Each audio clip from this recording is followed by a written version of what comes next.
11 مدل شلوار جین رو قراره بهت توضیح بدم، پس تا پایان ویدیو با من همراه باش. مورد یک شلوار جین گشاده. این شلوار خیلی راحته، فضای تنفسی زیادی داره، تو اطراف رون و باسن هم خیلی راحته. برای افرادی که استخوان بندی درشتی دارن توصیه میشه. مورد دوم شلوار جین اسلیم فیته. این شلوار هم راحته، هم به پاهای شما فرم خوبی میده. برای اونایی که لاغرن، هم میخوان راحت باشن و شیک پوش. مورد سوم شلوار جین راست است. این شلوار از باسن تا ساق پای شما یک اندازه. برای اونایی که نه خیلی لاغرن و نه خیلی چاق.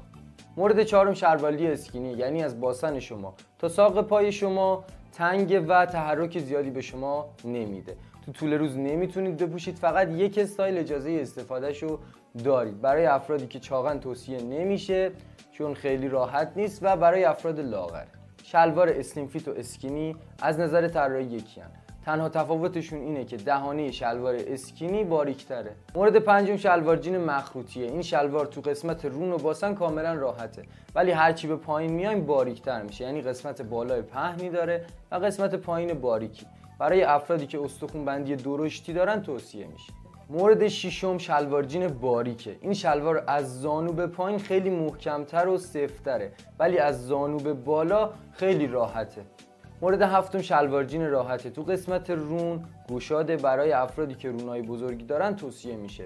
همچنین اگه بخواید تمام روز از یه شلوار استفاده کنید، این شلوار مناسب شماست. سه مورد بعدی رو با هم توضیح میدم. شلوار جین کوتاه، متوسط و بلند. شلوار جین کوتاه زیر کمر بسته میشه، برای افرادی که لاغرن یکی از جذابترین شلوارهای امروزیه. مورد دوم شلوار جین متوسطه. روی کمر بسته میشه، برای افرادی که نه قدشون خیلی بلنده و نه قدشون خیلی کوتاهه. چون روی کمر بسته میشه از لغزش شلوار جلوگیری میکنه. مورد بعدی شلوار جین بلنده، بالای کمر بسته میشه، برای افرادی که استخوان بندیشون خیلی درشته. مورد 11 شلوار جین بوتکاته. این شلوار یه قد بلندی داره، از ساق پای اون پاچش گشاد میشه و روی یک چکمه کابایی میپوشن، ولی مدل مدرن اون قدش کوتاه شده.